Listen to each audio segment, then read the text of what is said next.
This is TLV1. Hi, thank you for tuning in to the Tel Aviv Review. I'm Gilad Halpern, and this is a message to all our listeners in New York. Join me for a live recording of the podcast on Sunday, the 11th of June, at Hebrew Union College in Manhattan. I'll be speaking to Yale University historian Professor Timothy Snyder about his new book, On Tyranny, 20 Lessons from the 20th Century. For more details, check out our website or the Tel Aviv Review Facebook page. Also, on Thursday, the 15th of June, Yeshiva University professor Jeffrey Gurok, the author of The Jews of Harlem, will be leading a walking tour of Jewish Harlem, especially for friends of the Tel Aviv Review. If you're interested in joining, please send me an email to gilad, G-I-L-A-D, at tlv1.fm. I look forward to seeing you all.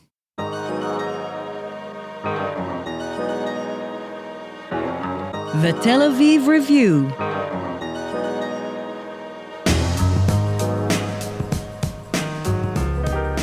Hello and welcome to the Tel Aviv Review, a program dedicated to the word, the thought, and to debate, brought to you by the Van Leer Jerusalem Institute, which promotes humanistic, democratic, and liberal values in the social discourse in Israel. I'm Dahlia Shenlin, speaking to you from New York City, which means, unfortunately, that your co-host Gilad Halpern will not be joining us for this interview, to which I say, sad. Every week we interview people producing research and books that make our lives more interesting, or in this case, more worrying. Our guest today is James Whitman. He is the Ford Foundation Professor of Comparative and Foreign Law at Yale Law School. He has 3 previous books, and his 4th has just been published. It's called Hitler's American Model, The United States and the Making of the Nazi Race Law, just published by Princeton University Press in 2017. Professor James Whitman, thank you for being on the show. Thank you for having me. My pleasure. So your book chronicles what I would call an almost unbelievable story of how the Nazi regime drew on not one, but numerous types of American law in developing the legislative structure of the Nazi regime. It's an explosive topic. I'd like to start by just asking you to first walk us through your research. What are the main bodies of U.S. law that the Nazis drew on to craft this racist legislative system? Well, it's important probably to begin by describing the Nazi goals of the early 1930s. It's easy to forget that the Holocaust was not yet on the horizon when the Nazis first came to power. The aim of the Nazis at the time was really twofold. It involves the 2 programs that you see in the notorious Nuremberg laws of 1935. First, to reduce Jews to the status of second-class citizens. And second, to ban marriage and sex between Jews and, as the Nazis called them, Aryans. I won't endorse that term myself. The ultimate aim in this was to coerce the Jews into emigrating from Germany. This is what the Nazis always described as their plan at the time. Mass murder simply hadn't emerged as a primary goal or a goal at all at the time. Now, when it came to the program that the Nazis were promoting in the Nuremberg laws, the United States, as it happened, offered the primary model in the world at the time. The United States had a fair bit of law that created various forms of second-class citizenship. Some of it created de jure legal forms of second-class citizenship, in particular for inhabitants of the Philippines and Puerto Rico, places that the U.S. had conquered in the late 19th century in the Spanish-American War. But of course, American law also included de facto forms of second-class citizenship, particularly when it came to blacks, who in particular were deprived of meaningful voting rights. In both respects, the United States really stood out. There were very few countries, really none, in the world that offered anything like that, any model on which the Nazis could draw. As for the second of the aims of the Nuremberg laws, that is, to ban sex and marriage between the races, the United States really stood out. As the model, there were 30 American states with anti-miscegenation statutes intended not only to prevent but to criminalize mixed marriages. In this respect, too, the United States stood out dramatically. This was the era of eugenics, of course, and there were plenty of folks around the world who were opposed in one form or another to racially mixed marriage, but only the U.S. had such extensive legislation, and only the U.S. engaged in really draconian forms of criminalization. And actual punishment, not just criminalization for prevention, but punishing for those. It threatened punishment. I mean, the studies show it wasn't, the criminal sanctions weren't frequently imposed, but they were there. Okay. They were there, and they were of great interest to the Nazis, in particular to radical Nazis, who were determined to criminalize mixed marriage in Germany as well. Can you tell us a little bit, again, you open up so many different questions that I want to explore, but even before we get into that, I still want listeners to understand how you came to this realization, how you came to to write this book. Can you tell us something about your sources of documentation? Well, it was a great surprise to me. I had not expected to find the material that I found. The question that I asked is a natural question, and others had asked it. After all, the 1930s, or the earlier 20th century, was the era of Jim Crow in the United States. It's not a mystery. It's not a secret that the United States had extensive racist law, practices of racial segregation, and so on and so forth, so that the question of whether there had been any American influence on the Nazis suggests itself quite naturally, and others had asked. The answer they had uniformly given was that there was no influence or no meaningful influence on the Nazis.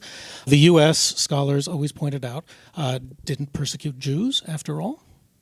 And although folks were perfectly well aware that the Nazis often spoke of the United States, because they did quite a lot, I'll come to that in a moment, the uniform view was that the Nazis did it in order to deflect criticism on the international stage. The fig leaf view. It was the fig leaf view. I like that way of putting it. It was the fig leaf view. I had no reason to doubt that any of that was true. Nevertheless, I started digging, and I started digging in particular because I was interested in a very general way on the international movement of racist law in the early 20th century, and pulled down Mein Kampf off the library shelf. As one does. As one does, yes, only to discover something that others had discovered but hadn't discussed much, that is Hitler's declaration in Mein Kampf that the United States was the one state that had made progress toward creating a healthy racial order. Well, that took me aback, I have to say, and I began looking to see what else I could find, and found a great deal. So some of it involving published Nazi literature, of course. There's a great deal of legal literature from this period. But the most dramatic of it, the most dramatic evidence coming from a stenographic transcript of a planning meeting held in the summer of 1934 for the Nuremberg Laws, which begins when the Minister of Justice presents to the assembled Nazi lawyers a memorandum on American law, and continues with a great deal of detailed discussion of American statutes from all over the United States, particular anti-miscegenation law. The Nazis present discussed the statutes from Montana, for example, and from a wide range of American anti-miscegenationists. Yeah, I think it's important to point out, again, for the listeners, that you make this point in your book that we're not just talking about Jim Crow South. Not at all. American race law was not a feature just of the American South, and it wasn't limited to black-white relations either. What Hitler found most inspiring, in fact, was American immigration law, which didn't target blacks as such. In fact, it aimed much more at Eastern Europeans and Asians.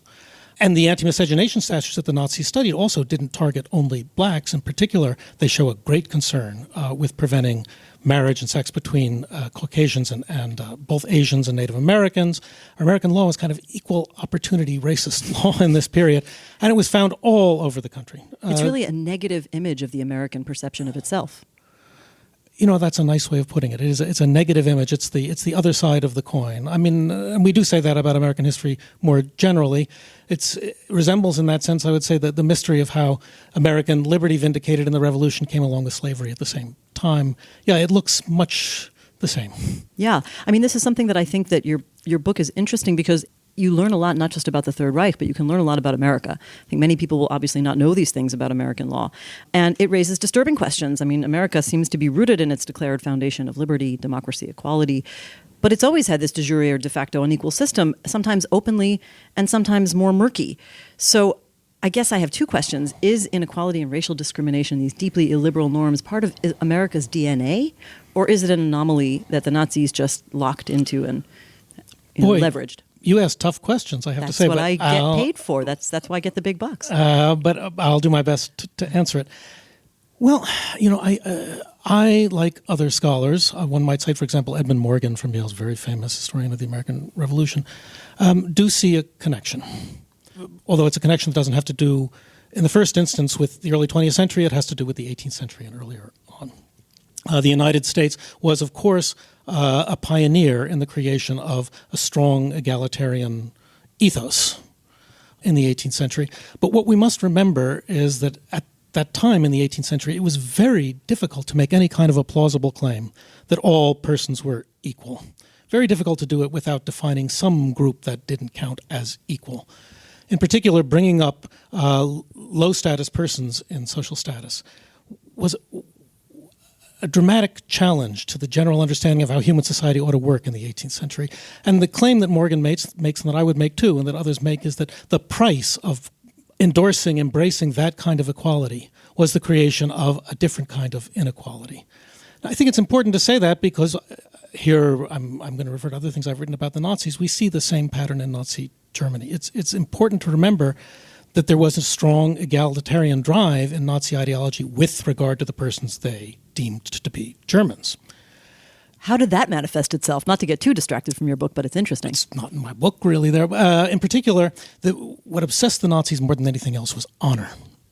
And Nazi law aims to guarantee a claim to personal honor for all Germans, however low their social status. This took some bizarre forms. So the Nazis, for example, insisted that all Germans ought to be able to duel. If you can imagine something what so a great right. Crazy, But there was more to it than that. One consequence of the Nazi commitment to ideas of guaranteeing the honor for all Germans was that, strange though it may sound, the Nazis were pioneers of sex harassment law. The workplace, German women ought to be respected in the workplace they held. There's a great deal, all of which belongs to the same strong insistence that where the communists might redistribute wealth, the Nazis wouldn't do that, but they would redistribute honor and guarantee that every member of the nation state was a person of honor within the national community. But once again, you see the same pattern that you see in the United States. This had to come at the cost of some disfavored group. I have to tell you that the direction of this conversation is actually a little bit frightening when you start to think about the ways in which the Nazis may have been pioneers of things that we would consider commendable. I didn't I know you didn't mean to say it like that. Neither does commendable. I want to say about it. I don't mean that. And again, it's getting away from my book. There certainly are a number of aspects of the German social welfare state which were pioneered by the Nazis. It's really a separate conversation. Sure. And I guess we would all agree that, of course, nothing was worth the price. So we can maybe leave that topic. That's an easy one, yeah. That's an easy one, right? Yeah. But let's get back to the tougher ones, I hope. One of the interesting things that comes out of this is that with the differences between America and American laws and the Nazi racist laws being under question in your book, one of the things that does seem clear is that America was murkier about it and maybe not as open about it in some ways. And this sort of reminds me of a moment. I don't know if you saw this film called Race about Jesse Owens. There's a dramatized dialogue between the head of the American Olympic Committee and Goebbels, and the head of the American Olympic Committee is, they're discussing the debate among America about whether to participate. And he says, can't you get those signs down? Take all those swastikas down. In other words, America saying, we get it, but we don't want to see it. Well, there is, of course, a great deal of truth to that. And the fact that in some respects, at least, the United States was not open about its racism in the law was something of an obstacle to the Nazi exploitation of American law. That was especially true when it came to forms of second-class citizenship. Nazi authors observed, what inevitably must be observed, that, exactly as you say, American law was not open about its goals most of the time. American lawyers had to work around the 14th Amendment of the Constitution. They had to use subterfuges and devious pathways, one Nazi lawyer put it, in order to achieve their goals. That's arguably still true about American law.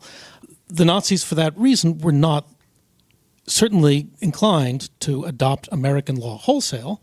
They couldn't. They had no intention of being anything but open about their aims. It is important to say along those lines, though, or to emphasize along those lines, that the American legal tradition does include the 14th Amendment and many other beautiful and honorable institutions which were rejected out of hand by the Nazis. So all of that very much complicates the story, and I don't want to be heard to denounce the United States without reservation. That said, though, when it came to the anti-miscegenation laws, they were entirely open about their goals. And for that reason, I think the influence on Nazi, to use this American term, anti-miscegenation, on Nazi anti-miscegenation policy could be much more direct. There's in the transcript that I mentioned along these lines a wonderful little exchange at one point. One Nazi doctor, the very thought of Nazi doctors is creepy, isn't it? But one Nazi doctor describes a conversation he's had with Americans in which the Americans commiserate with the Nazis about the criticism they're receiving on the international scene and say, well, we do the same thing you do, but why do you have to be so explicit about it, says the American. You couldn't make this stuff up, honestly. Yeah. Yeah, it really brings us back to that question about what is America's DNA. Let me go into some of the bigger implications for scholarship. I mean, as you point out in the book many times, and you've alluded to it here, this is something that previous scholarship has observed in sort of the tip of the iceberg way, but has always concluded, oh, this is a passing, the Nazis have made passing references to American law. It doesn't play such a big role. They've downplayed its significance. Maybe it's obvious, but explain why. Why has it been that scholarship hasn't been able to confront this and reveal the kinds of things that you've revealed? Well, there are a couple of answers that I'd like to give. The topic is, in a sense, a difficult one. In two senses, a difficult one. It's difficult as a matter of scholarship because you have to be willing to read an awful lot of German and you have to know a lot of law in order to plow through this material. The natural scholars, the natural folks to do that are, of course, Germans themselves. And indeed, when I started doing the research, my work got a boost from an old German dissertation by a guy who had carefully worked through some of the material, not by any means all, but some of the material, concluding nevertheless that there was no meaningful American influence. Why do the Germans who might have done this work not do it? My guess, my speculation, is that it's too difficult for Germans hoping to make an academic career, or indeed to keep their friends, to say anything that might seem in any way to deny the responsibility of Nazis for the horrific crimes. In other committed. words, exposing this stuff would make it seem as if the Nazis drew on America for inspiration, and it didn't actually come from completely within them. Something like that, right? Something like that. Now, I mean, of course, I'm an American, and I find it natural to frame the book with America in mind and not with Germany in mind, so that it's easier for me to do it. I think there are other reasons too why the topic has been out of bounds, I guess I'd say, or the material hasn't really been discussed in the way that it might have been discussed. It's in some sense, I think, important and not entirely unjustifiably important to us to maintain our understanding of the crimes of Nazism as the supreme evil of the 20th century. I mean, it really, we define ourselves by opposition to the Nazi experience, to these Nazi crimes, and we should define ourselves by opposition to them, but that, of course, makes it hard to blur the distinctions that make the opposition the strong one we want it to be. I think there's something of that, too, in all of this. One thing you just started to say was that scholarship has not been able to address this material or deal with it, but it sounds like scholarship has observed the material but has interpreted it in different ways. Which would you say is more accurate? Some of it. I mean, my vanity requires that I say that I dug up material that others hadn't dug up in all of this. But yeah, that's exactly right. I mean, again, it's impossible to read Nazi literature of the period without noticing that they mention America all the time. There are other topics with regard to which historians have written about this, including things that take us into the 1940s and the Holocaust, because the Nazis often, this is not my work, but the work of others, the Nazis frequently, including Hitler himself, cited the model of the American conquest of the West and the extermination of American Indians as, well, a precedent, let's say, for what they were doing in Eastern Europe. We know that. We know that they often spoke admiringly of Franklin Roosevelt in the early 1930s. For what in particular? He was a man of action. He was a man of action. He was, the Nazis would sometimes say, the Italian fascists said the same thing, that he was a dictator, or would have made his way as a dictator if only there hadn't been the unfortunate resistance of this or that group in the United States. But along those lines, it's important to say, maybe more for Americans than Israelis, that in the early 1930s, in 1933 or 1934, it was less clear to everybody what direction the United States would take than it seems to us now in retrospect. Can you spell out what that means? It gets us into complications about the New Deal. There were, of course, many denunciations of Roosevelt as a dictator, most of them coming from the right, not from the left. And I'm not meaning to endorse them when I say these kinds of things. I mean, we had similar denunciations of Obama for certain programs. Right, and I certainly wouldn't endorse those either. It's not that so much as that the style of government in the New Deal resembled a great deal of what you saw in Central Europe, in Italy, and in Germany. Fascist movements in Europe were anti-parliamentary movements. The early programs of the New Deal also aimed to take power out of the hands of Congress. The New Deal programs, and particularly the NRA, the National Recovery Administration, was surrounded with a kind of propaganda that looks an awful lot, very uncomfortably like what you see in Nazi Germany or in fascist Italy at the time. We know a great deal about the interest in Italian fascism among New Dealers. There's been a lot of writing about that. So it's not new. I mean, we know all of that, and what I argue, we know in particular about one important other aspect of American influence on Nazi Germany. That's the influence of American eugenics, which is much discussed. I think in some ways overemphasized because eugenics, it has to be said, was an international movement. That's not a German-American story in the way the story I'm telling. Yes, you mentioned that in the book too. But all this by way of saying that it's not a mystery to anybody that the Nazis were saying disconcertingly favorable things, some of the time, not all the time, about the United States in the early 1930s. Yeah, we know that, but I guess there's a certain cognitive dissonance. It's hard even to ask oneself the question whether that might mean that there was really some kind of an influence, inspiration. It remains hard for me to find the words. But one of the hardest things, I think, for me to read in the book was the moments where you point out that there were even certain racial laws in America that were considered too extreme for the Nazis. Isn't it wild? Yeah, so I should flesh this out a little bit. The greatest fans of American law were the most radical Nazis. Part of what I try to trace in the book is the conflict between the radical and moderate Nazis. All, let me say, Nazi bastards. Let's be clear about this. Agreed. There are no good guys. Not to show my bias, but I agree. But the radicals were especially enthusiastic about the U.S. But even for the radicals, American law went too far in some respects. The most important examples come from the American system for classifying people, for determining what race they belong to. In particular, some, though not all, American states had what's called the one-drop rule. The rule that one drop of black blood would classify a given party as black. That was too much for the Nazis. They even described it as inhumane. You can't do something like that. So we can't even just say they thought it was not pragmatic because there had been too much mixing already in Germany. They actually thought it was inhumane. They described it as inhumane. Now, there are mysteries that I don't plumb in the book.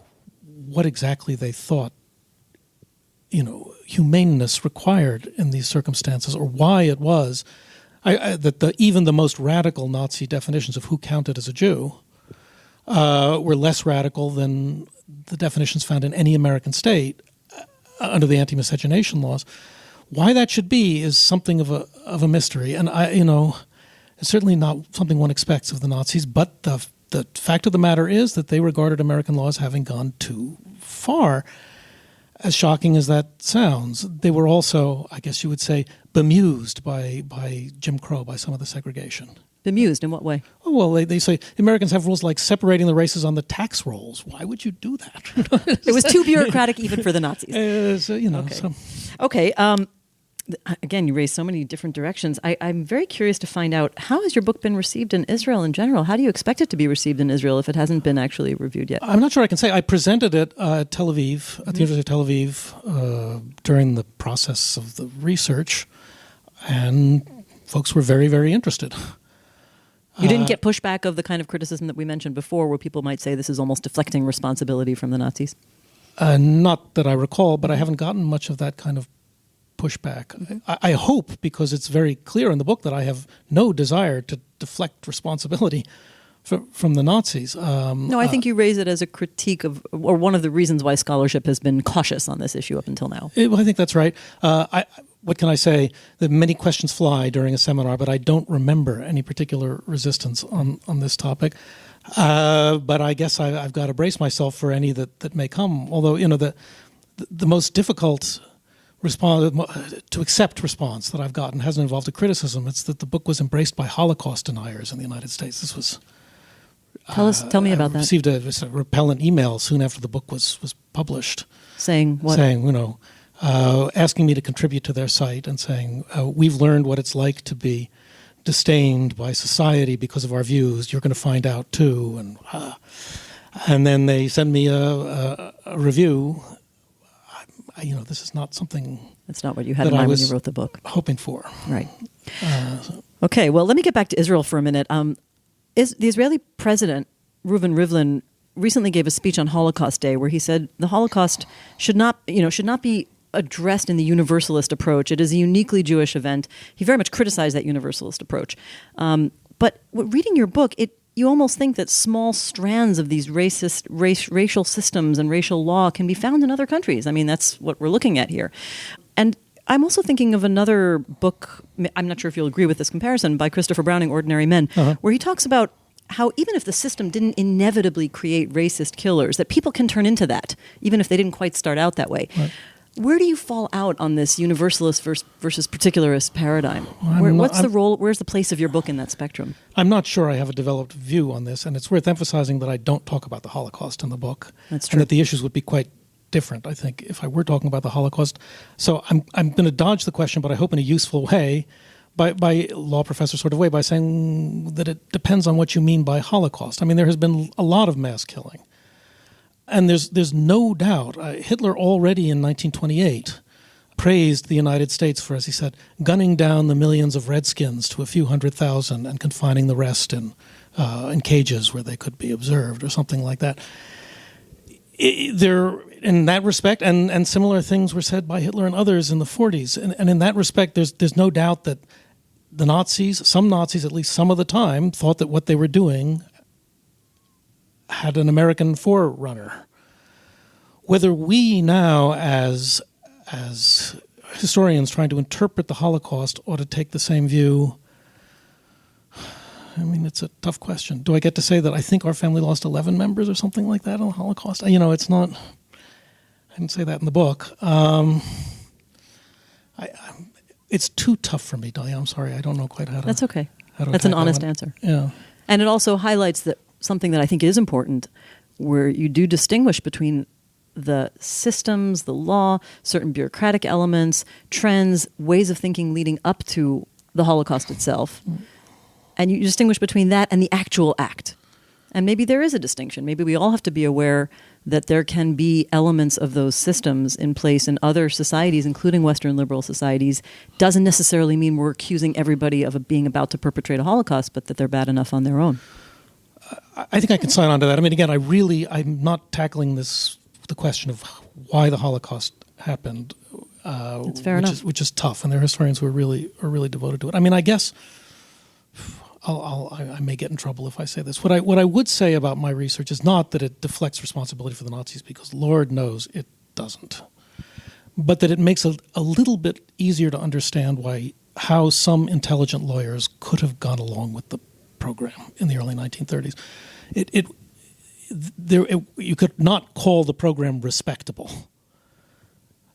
but it was on the far fringe of things that countries in good standing in the international community did.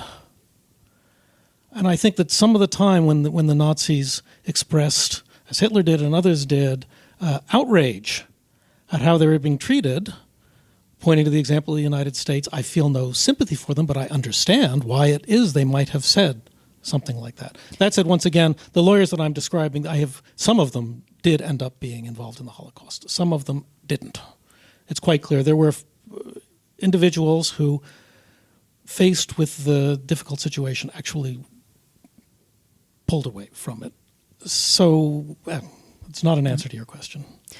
Well, it's an honest appraisal of the nature of human society, including liberal society, and I think it also should remind all liberal societies to be on their guard, perhaps.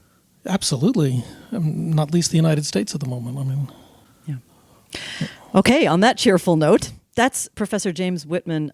He's the professor of comparative and foreign law at Yale Law School, discussing Hitler's American model, the United States and the making of Nazi race law, just published by Princeton University Press. Thank you for being on the show. Thank you very much. And thanks once again to the Van Leer Institute for their generous support. If you like this podcast, there are many more where it came from. Just go to www.tlv1.fm/podcasts and take your pick or listen to them all. Don't forget to visit our new website, telavivreview.org, like us on Facebook, and follow us on Twitter. Join us again next week for another edition of the Tel Aviv Review. And until then, goodbye.